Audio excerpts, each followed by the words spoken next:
Good evening, everybody. It's Pastor Troy again. I wanted to come to you with a little topic that's been on my heart about peacemakers. And I believe INFJs are probably naturally inclined to being this type. At least I can speak for myself. I'm not inclined to be a drama king or queen for that matter. I don't like drama. I don't like to be a part of drama. In fact, I hate drama. And so it seems like every fiber in me wants to resolve trauma. If there's, or drama rather, not trauma. Well, trauma too. Trauma, drama, it's all the same. You know, when conflict arises, I want things to be smoothed out. And so I was just going to read a couple verses here. In Matthew, of course, some of you can quote this, Matthew 5, verse 9, the Sermon on the Mount, Jesus said, "Blessed are the peacemakers, for they shall be called the children of God." In that same chapter, Jesus says a very interesting thing later on in this sermon in verse 25. He says, "Agree with thine adversary quickly while thou art in the way with him, lest at any time the adversary deliver thee to the judge, and the judge deliver thee to the officer, and thou be cast into prison." So, there's this idea that,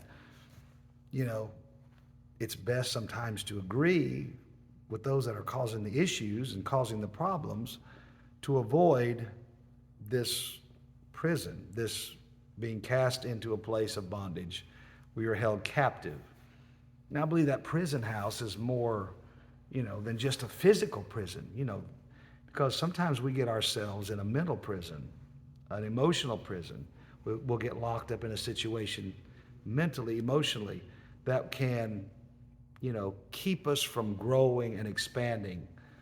And sometimes it's just better to just go along to get along, or to agree with those maybe have toxic motives or bad intentions. And a lot of times we deal with bad actors, and, sometimes the best thing to do is just say, "You're right," or "I agree with you." Or we find ways of not damaging their ego to the point where we create that narcissistic rage within that person. Because we know it will come. We know they're going to get mad no matter how we react. So we try to avoid it by just going along to get along.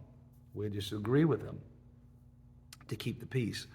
Now, I know there's times in our life it's unavoidable that we have to set boundaries. We have to clearly state our position.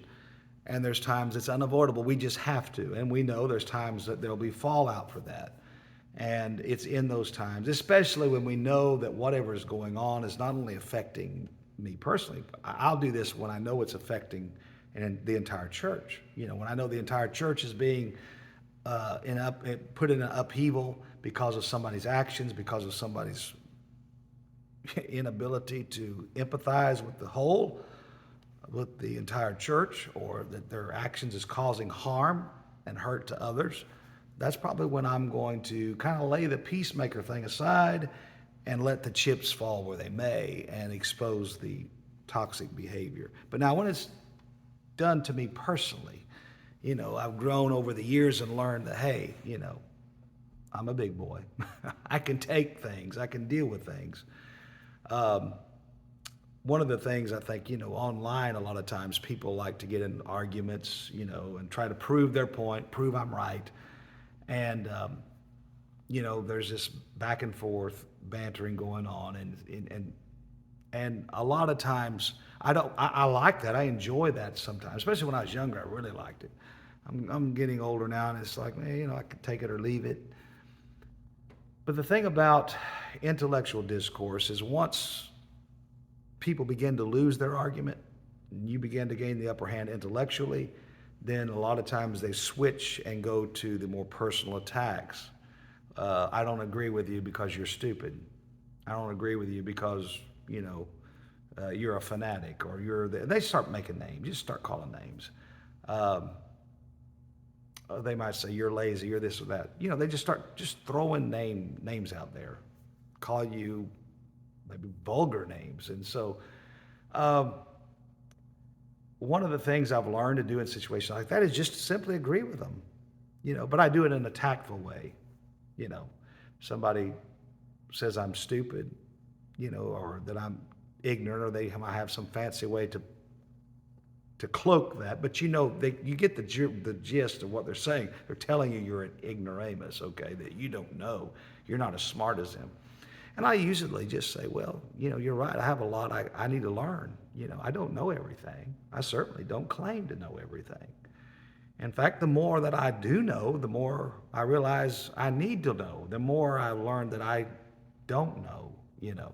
That's part of the learning process. So the more that we learn, the more we realize, boy, I'm really lacking on what I need to know. So, I agree with them. I find ways to agree with my adversary in those situations. And boy, that kind of lights a fire in them. And it's like, well, I can't get him that way, so let me try this way, this approach.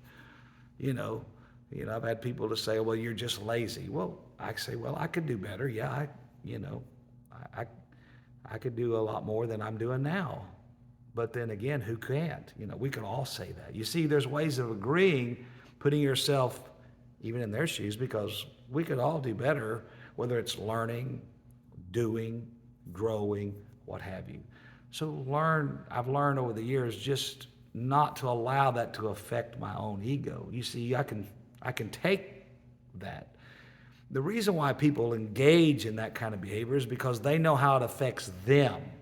It crushes them. It hurts them. So they think they can affect that, that same trauma onto you when they go there.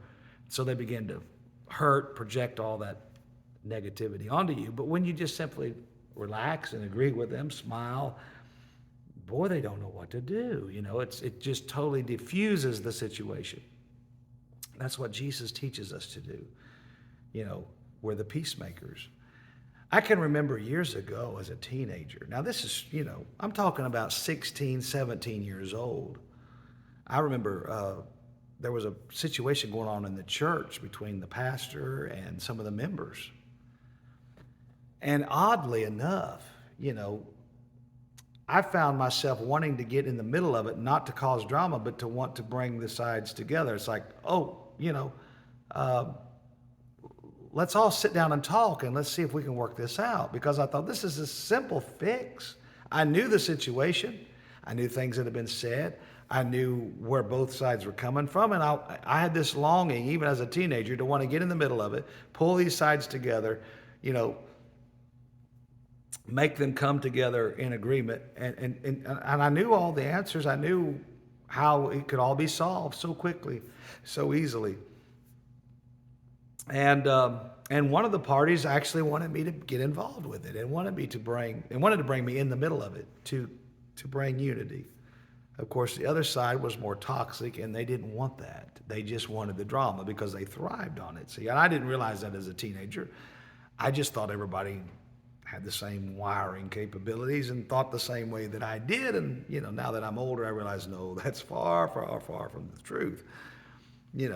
So I've always had that desire innately within me to want to bring peace to a situation, want to bring peace to warring factions. And so, I'd like to hear from some of y'all, how's that affected you? Because I know that, that's probably something that's innate within many of you INFJs. You desire that peaceful resolution. You want to bring harmony. There's nothing that makes me feel better than to know I can bring harmony to the church in a situation. When I first took this church to pastor it, the former pastor had locked the office door, and nobody could get in the office.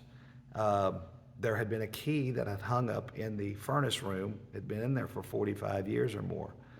And so anybody that needed to get in the office could go and get the key off of the little nail in the furnace room, open the office, and go in. And the reason why they needed to get in the office is because there's a copying machine in there, and many times Sunday school teachers needed to make copies and whatnot. But one of the pastors had this bright idea, nobody needs to be in the office except me and the secretary. That's it, nobody else, unless you come to me to get the key, because I'm going to be in charge of the office, see. And so, it was awkward for people to always have to go to the pastor to get into the office when they needed to make copies or they needed whatever. Uh, so when I first took this church, some of the members came to me and they said, look, um, for all these years we've been members here, we've always had access to the office, but now nobody has a key except the pastor and the secretary. You know, so I began to ask questions. Well, was there ever an issue with anything being stolen from the office? No. Nothing ever tore up in the office? No. I said, so you're saying the former pastor who wasn't here but 9 months, just a few months, wasn't even here a whole year, he left. I said, so this man that came in, locked the office, nobody could get in unless you had his permission. Well, that's correct. I said, now how long has that office been open to the members of the church? And most of them already had a key to the old lock. They said, well, it's been in there for 40 plus years, 45 years. As long as we can remember, there's always been a key access to the office. I looked at them and I said, listen, you will have a key in your pocket tomorrow. There will be a key hanging on that nail tomorrow. As soon as I can get to the hardware store and make copies, if there's no issue, there's never been an issue with the office. I said, it's not an issue with me. You see, my whole premise was bring peace to a situation. Why walk into a church that you've never pastored, you don't know the people, and all of a sudden you're the bulldog and you're going to take total control, total reins, nobody has access to anything. You got to come and see me first because I'm the big man. Listen, that's not how to assert authority. That don't even make sense.